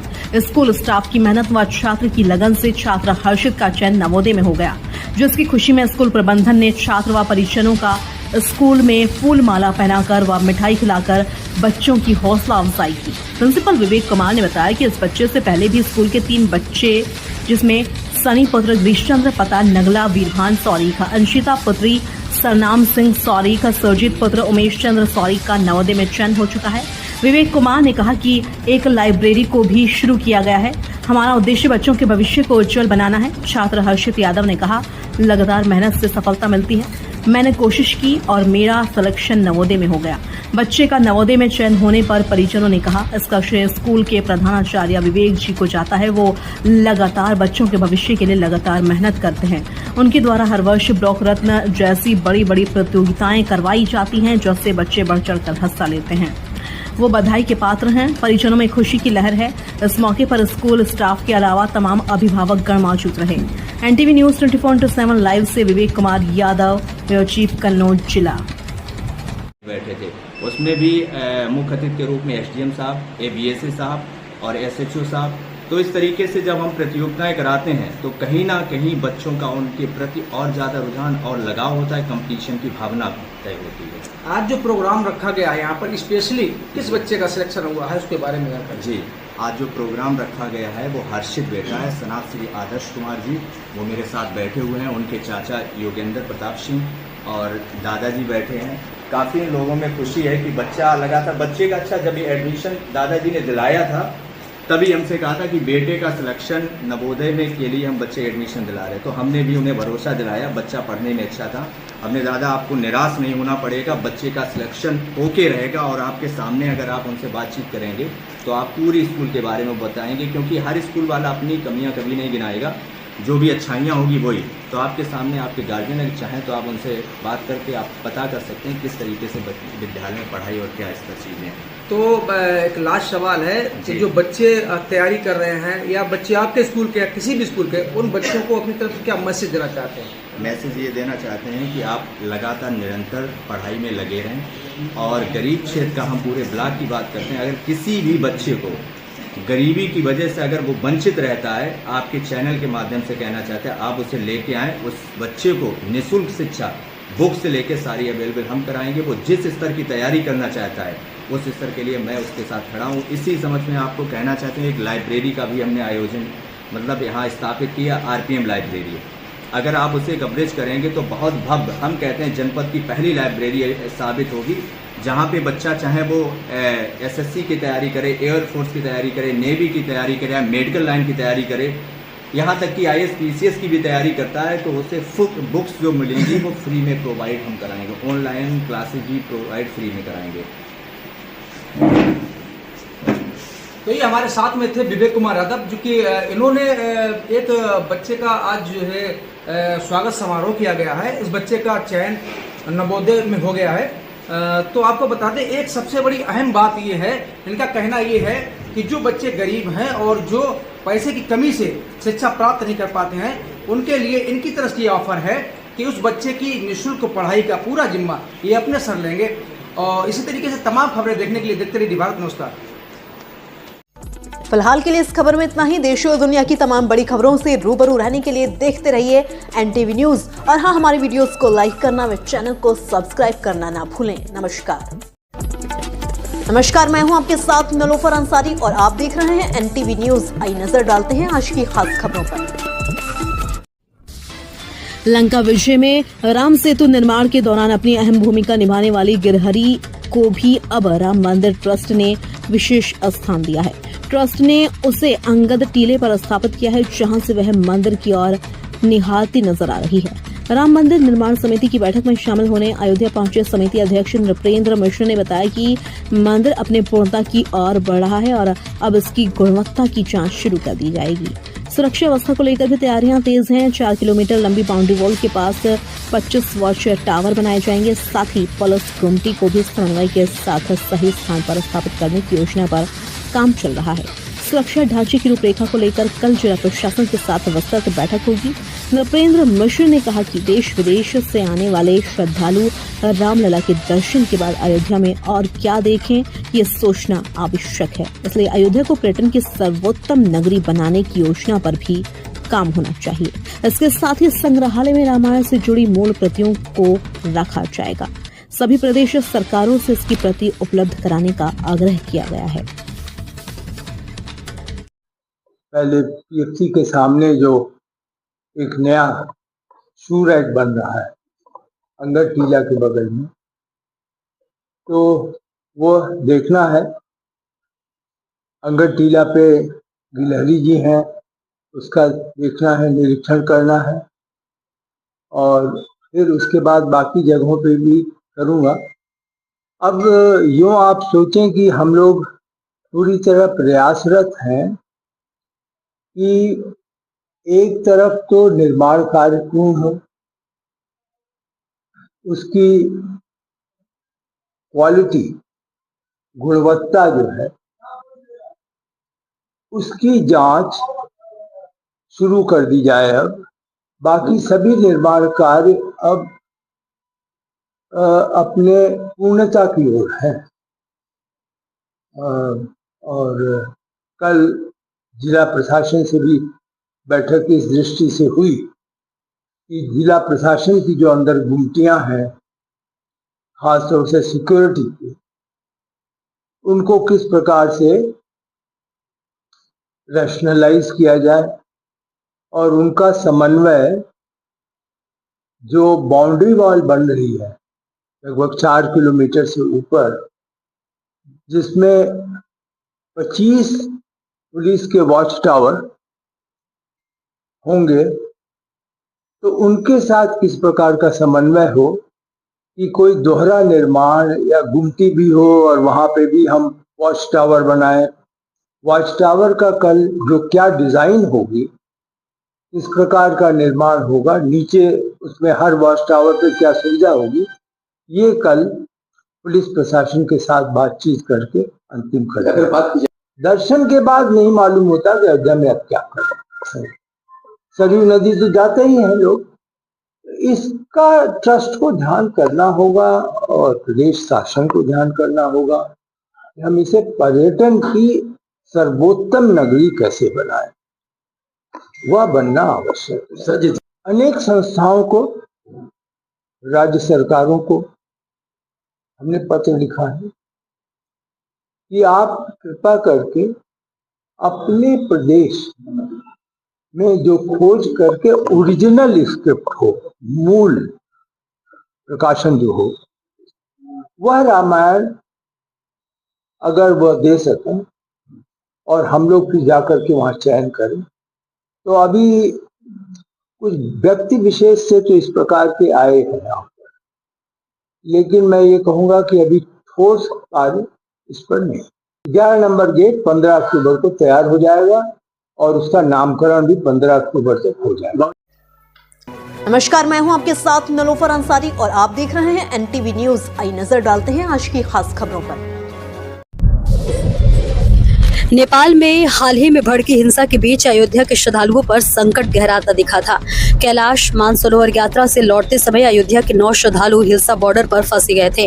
इन श्रद्धालुओं के परिजनों ने भारत सरकार से गुहार लगाई। प्रधानमंत्री नरेंद्र मोदी की सरकार ने तत्परता दिखाते हुए श्रद्धालुओं की सुरक्षित वापसी की व्यवस्था की। इसी प्रयास का नतीजा है कि 9 में से 3 श्रद्धालु सुशील राजपाल, विकास गुप्ता और अनूप सिंह नेपालगंज मार्ग से होते हुए सुरक्षित अयोध्या लौटा है। सुरक्षित लौटे श्रद्धालुओं का अयोध्या में परिजनों और स्थानीय लोगों ने गर्मजोशी से स्वागत किया।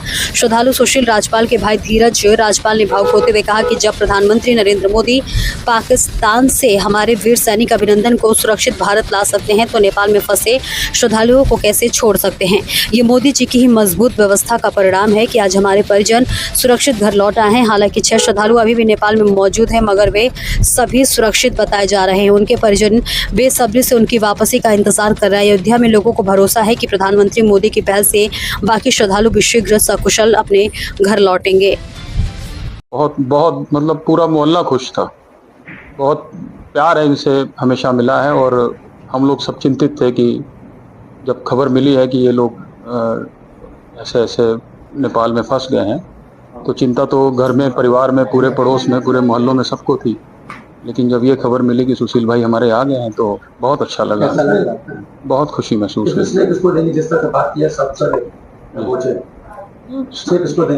बाबा जी से लेके हर हर महादेव जी से लेके आगे गवर्नमेंट को भी है, जिन्होंने पूरा सहयोग करके अपने अपने भक्तों को, अपने अपने बच्चों को घर भेजा है। ये तो प्यार तो सबको मिलता है और सबको ऐसे मिलता रहेगा। हर हर महादेव। बाबा की अतुलित कृपा, बाबा की दया दृष्टि हमेशा बनी हुई थी। जब हम लोग यात्रा करके लौट रहे थे तो नेपाल के बॉर्डर हिल्सा पे हम लोग जब पहुंचे तो पता चला कि नेपाल की स्थिति बड़ी खराब है और आगजनी हो गई है। पूरा फूंक दिया गया, नगर निगम फूंक गया, आरटीओ ऑफिस फूंक गए, टोल प्लाजा वगैरह सब फूंक दिए गए नेपालगंज में। हम लोग को नेपालगंज रास्ते से जाना था तो मन बड़ी घबराहट हो रही थी, लेकिन बाबा की कृपा से हमारे देश की सरकार, मोदी जी की बड़ी अपार हम लोग के ऊपर कृपा दृष्टि बनी हुई है। हम लोगों ने पीएमओ ऑफिस में फ़ोन किया, एम्बेसी में फ़ोन किया, तो उन्होंने जो है हम लोग को आश्वासन दिया कि आप किसी भी तरीके के लिए घबराइए नहीं, आपकी पूरी व्यवस्था होगी। लेकिन ऊपर वाले की कृपा से नेक्स्ट डे नेपाल सरकार ने आपस में ही कुछ सहमति बनाई, आर्मी को टेक ओवर किया, तो 11 तारीख को हम लोग का फ्लाई स्टार्ट हो गया और हम लोग पहुँचे सिमिकोट। आपने वहाँ क्या ऐसा मंजर देखा जो डरावना हुआ? कल जब हम लोग लौट रहे थे तो लोग पत्थरबाजी भी कर रहे थे, तो हम लोग को बहुत जल्दी वहां से निकलना था। तो जब हम नेपालगंज पहुंचे तो 5 बजे कर्फ्यू लग जाता है। कर्फ्यू की परिस्थिति में भक्त लोग घबराए हुए थे।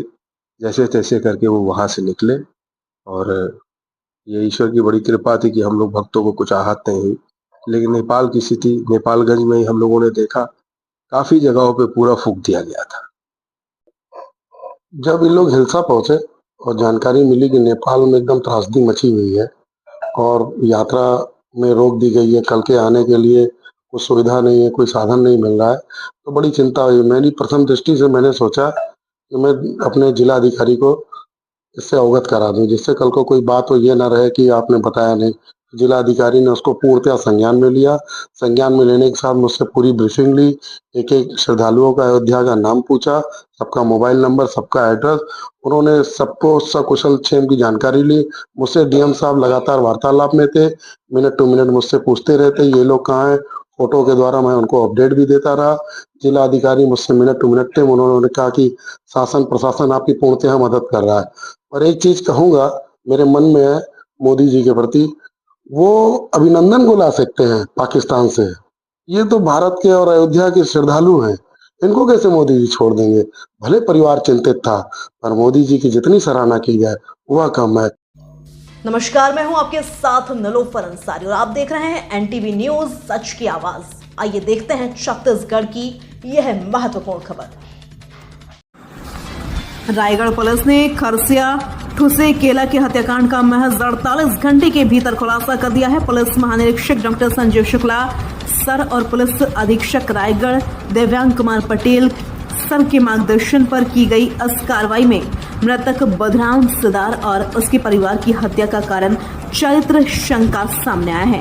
पड़ोसी लकेश्वर पटेल ने नाबालिग के साथ मिलकर पूरे परिवार की निर्मम हत्या करना स्वीकार किया है। जानकारी के अनुसार 11 सितंबर को ग्राम ठूसे केला राजीव नगर में ग्रामीणों ने खरसिया पुलिस को सूचना दी थी कि बुधराम ओरांव का घर अंदर से बंद है और भीतर खून के धब्बे दिख रहे हैं। सूचना मिलते ही पुलिस अधीक्षक दिव्यांग पटेल, एडिशनल एसपी आकाश मरकाम, डीएसपी अनिल विश्वकर्मा, एसडीओपी प्रभात पटेल, पूंजी पथरा, जो भी police, FSL, fingerprint dog squad और बीडीएस की टीमें मौके पर पहुंची। जांच में 42 वर्षीय बुधराम ओरांव, उसकी पत्नी 37 वर्षीय सहोदरा और दोनों बच्चे 12 वर्षीय अरविंद व 5 वर्षीय शिवांगी के शव बाड़ी में खाद के गड्ढे में बरामद हुए। विशेष टीम बनाई गई।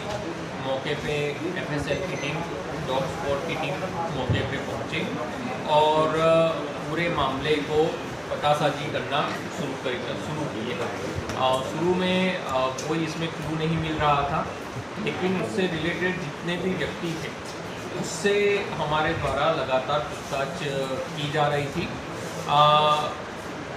इनको अलग अलग पहलुओं को देखा गया, जैसे इसमें कोई चोरी लूट की घटना नहीं समझ में आ रही थी, क्योंकि जो महिला है उनके शरीर पे जो गहने वगैरह थे, पाँव में झांझर वगैरह थे, वो वही वैसे ही थे, तो चोरी या लूट की घटना नहीं लग रही थी।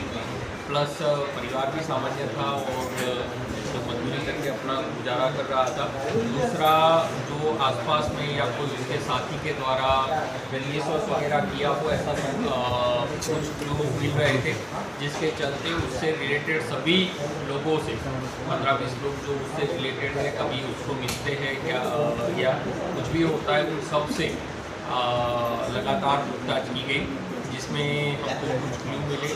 जैसे कि उसके पड़ोस में एक व्यक्ति जो रह रहा है, वो पूर्व में भी 302 का अपराध कर चुका है, हत्या का अपराध कर चुका है और करीब 6-6.5 साल जेल में रह के भी आया है। इसके साथ ही हमारे द्वारा जो घटना में प्रयुक्त साधनों को ढूंढा जा रहा था और आसपास सभी घरों की तलाशी ली जा रही थी कि जैसे आसपास से किसी ने कुछ किया हो, जो भी संदेह थे, जिससे भी हम लोग पूछताछ कर रहे थे कि उसने कुछ किया हो, तो उसके घर से उसके कपड़े और बाकी कोई चीज़ मिल जाए। तो उसी क्रम में जब आरोपी के घर की तलाशी हुई तब अपने को कुछ कुछ क्लू मिले और जिसके आधार पे आरोपी से कड़ाई से पूछताछ की गई और आरोपी ने अपना पूरा गुनाह कबूल किया। आरोपी ने कबूल किया कि उसके पड़ोसी के साथ लगातार लड़ाई झगड़ा होता रहता था और बीच बीच में विवाद चल रहा था, चाहे ज़मीन का विवाद हो, चाहे वो उसके बच्चे के द्वारा कुछ सामान वगैरह ले लिया हो, उसके कारण विवाद हो। और अल्टीमेट जो ट्रिगरिंग पॉइंट था वो चरित्र शंका बना। आरोपी को जो मृतक है उसके चरित्र पे शंका थी, जिसके कारण से आरोपी ने पूरा प्लानिंग किया। पहले देख लिया कि घर में कहाँ क्या क्या चीज़ें रखी होती है। उसके बाद उसने सही समय का इंतज़ार किया। जैसे उस दिन जो मृतक है उसने ड्रिंक वगैरह किया था, तो उसको लगा कि आज ये घटना करना आसान रहेगा। उसके बाद वो रात को 9-10 बजे के आसपास मृतक के घर में घुसा आगे और सबसे पहले जो मृतक की पत्नी है उसको उसने टंगिया से वार किया और मौत के घाट उतारा। जैसे ही ये घटना हुई तत्काल उसके जो 2 बच्चे हैं, एक बेटा और बेटी, वो जग गए और मार किए, जिसके कारण आरोपी ने उसके बेटा और बेटी को भी मौत के घाट उतार दिया। और बाद में जो मृतक है उसको भी उसने टंगिया से मारा और चारों व्यक्तियों को मौत के घाट उतारा। इसमें पहले जो आरोपी ने प्रयास किया कि घर के अंदर ही इनको छुपा दिया जाए, जिसके लिए उसने बगल वाले रूम में खुदाई शुरू की, लेकिन चूँकि मिट्टी काफ़ी कड़ा था और खुदने में काफ़ी परेशानी हो रही थी और उसको लगा कि आसपास ज़्यादा आवाज़ होगा तो मैं पकड़ा जाऊंगा, इसलिए उसने आधा गड्ढा खोदा, फिर वो छोड़ दिया और घर के पीछे जो बाड़ी है वो बाड़ी में मिट्टी और गुरुआ रखा हुआ है, वहाँ गड्ढा किया और उस गड्ढे में चारों माता पिता और बेटा बेटी चारों के शव को ले जाके वहाँ पे छुपा दिया। और इस प्रकार से पूरी घटना उसके पड़ोसी के द्वारा ही अंजाम दिया गया। तो प्रमुख कारण क्या रहा था, चरित्र शंका या जमीन? हत्या का प्रमुख कारण रहा है। बाकी जो लगातार विवाद चल रहा था दोनों के बीच में वो भी मुख्य कारण है। सर, चरित्र शंका जो आप बता रहे हैं वो किसके साथ थी? मतलब आरोपी के मृतक चरित्र शंका जो आरोपी है उसको मृतक के ऊपर थी, जिसके कारण से आरोपी ने ये घटना को अंजाम दिया। नंबर ऑफ एक्यूज 2 व्यक्तियों के द्वारा ये घटना को अंजाम दिया गया है। एक जो मुख्य आरोपी है लकेश्वर और एक नाबालिग बच्चा। सर, कितने देर तक वो क्राइम करके वहाँ पर निपटा कर गया? उसने काफ़ी समय वहाँ पे बिताया, चूँकि वो उसका घर सटा हुआ ही है और घर के अंदर जाने के 2 रास्ते, एक आगे का रास्ता मेन गली से जाता है और जो पीछे का रास्ता है वो जो आरोपी है उसके घर के बगल से ही जाता है। मतलब वहाँ अगर कोई थर्ड पार्टी पहुँचना उतना आसान नहीं है और जिसके कारण आरोपी ने इस प्रकार से वो किया। सर, जहाँ हत्याकांड हुआ उसके बगल में पुलिस चौकी है कुछ दूर पे ही, लेकिन 2 दिन तक पुलिस को मालूम नहीं चला, जबकि अगर यदि दुर्गंध नहीं आती तो पुलिस को मालूम नहीं चलता। लगातार जैसे ही हमारे पास सूचना आई, गांव वालों ने हमको सूचित किया कि इस प्रकार की घटना हुई है, तत्काल पुलिस टीम वहाँ पे। सर, चरित्र शंका किसके साथ थी? अरे यार, वो तो क्या यार। नमस्कार, मैं हूं आपके साथ नलोफर अंसारी और आप देख रहे हैं एनटीवी न्यूज। आई नजर डालते हैं आज की खास खबरों पर। अयोध्या में राम मंदिर के शिखर पर होने वाले ध्वजारोहण कार्यक्रम को लेकर तैयारियां तेज हैं। राम मंदिर ट्रस्ट के महासचिव चंपत रॉय ने कहा कि यह कार्यक्रम आगामी 25 नवंबर को आयोजित होगा और करीब 2.5 घंटे तक चलेगा। उन्होंने कहा कि भगवान श्री राम के ध्वज पर प्राचीन काल में कोई चिन्ह रहा होगा। इस विषय पर संतों से जानकारी जुटाई जा रही है। मीडिया से भी उन्होंने अपील की कि यदि किसी के पास इससे संबंधित जानकारी हो तो साझा करें। चंपत रॉय ने बताया कि ध्वज का आकार, ऊंचाई पर हवा की गति और उसके प्रभाव जैसे सभी पहलुओं का अध्ययन किया जा रहा है ताकि ध्वज लंबे समय तक मंदिर के शिखर पर लहराता रहे। उन्होंने कहा कि फिलहाल ध्वजारोहण को लेकर पूरा होमवर्क चल रहा है। ज्यादा 2.5 घंटे का, अरे 2.5 घंटे का नहीं जानता हूँ, मगर मैंने सुना है कि भगवान राम के ध्वज का कोई विशेष चिन्ह रहता था। अभी गजनाथ के फूल का होता था। अब वो कोई अगर आपकी जानकारी हो तो आप ऐसा कोई नाम फोटो दीजिए, अयोध्या के संतों के पास जाना शुरू करेंगे, पता लग जाए। जरूर लेंगे। संतों का मतलब आप क्या समझते हैं, अब ये सोचना पड़ेगा।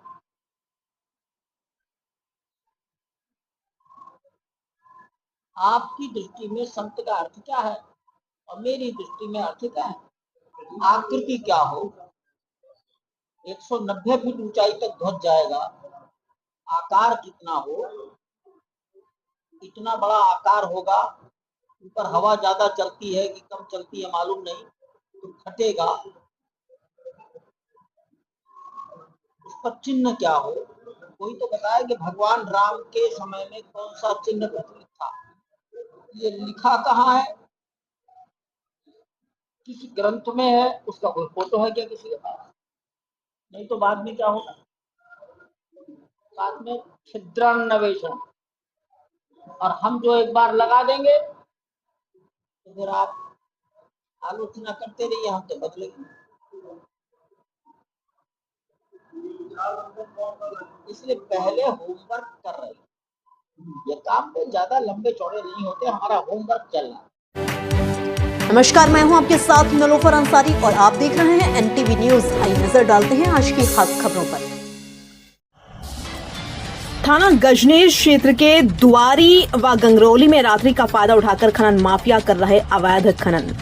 सरवनखेड़ा ब्लॉक क्षेत्र के गंगरौली व दुआरी बॉर्डर स्थित जीएस की जमीन को खोदकर खनन माफियाओं ने बनाया तालाब। कानपुर देहात जनपद के सरवनखेड़ा ब्लॉक क्षेत्र के गंगरौली में व दुआरी बॉर्डर स्थित खनन माफियाओं ने बेधड़क होकर जीएस की जमीन को जेसीबी ट्रैक्टर ट्रोली की मदद से खनन कर सूबे के मुखिया योगी आदित्यनाथ सरकार को खुलेआम चुनौती देने का काम कर रहे हैं। वहीं जनपद कानपुर देहात के वरिष्ठ अधिकारियों के निर्देशानुसार का भी राजस्व विभाग के अधिकारियों ने भी कोई ठोस कार्रवाई नहीं करने से खनन माफियाओं के हौसले बुलंद होते दिखाई दे रहे हैं।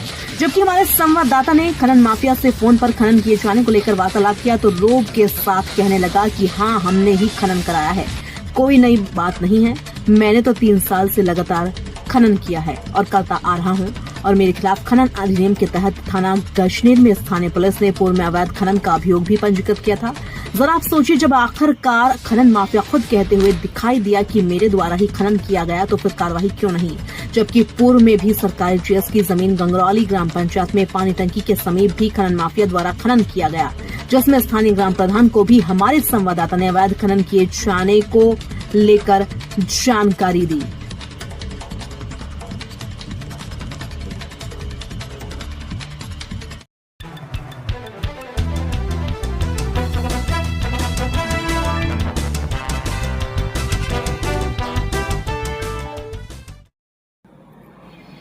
कोतवाली बीकापुर के बिलारी माफी गांव के रहने वाले मुकेश विश्वकर्मा हैं।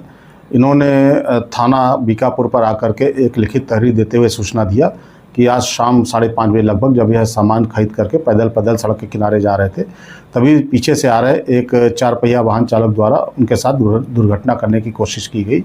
जब इन्होंने इस बात का विरोध किया तो कार चालक द्वारा न सिर्फ इनके साथ अभद्रता और गाली गलौज की गई, बल्कि इनका यह भी कहना है कि उसके द्वारा जान से मारने की नीयत से इनके ऊपर फायर भी किया गया। ऑपरेशन त्रिनेत्र के तहत लगवाए गए कैमरों के माध्यम से कार चालक की पहचान कराई गई तो यह पाया गया कि वो कार चालक अनिरुद्ध वर्मा निवासी थाना मोतिगरपुर जिला सुल्तानपुर है, जिसने इनके ऊपर फायर किया था। जो आरोपी कार चालक अनिरुद्ध वर्मा है उसको गिरफ्तार कर लिया गया तथा उसके कब्जे से उसका लाइसेंसी पिस्टल भी बरामद किया गया है। इसमें आगे साक्ष्य के आधार पर सुसंगत धाराओं में कार्रवाई करते हुए आरोपी को जेल भेजा जाएगा। फिलहाल के लिए इस खबर में इतना ही। देश और दुनिया की तमाम बड़ी खबरों से रूबरू रहने के लिए देखते रहिए एनटीवी न्यूज और हाँ, हमारी वीडियोस को लाइक करना व चैनल को सब्सक्राइब करना ना भूलें। नमस्कार।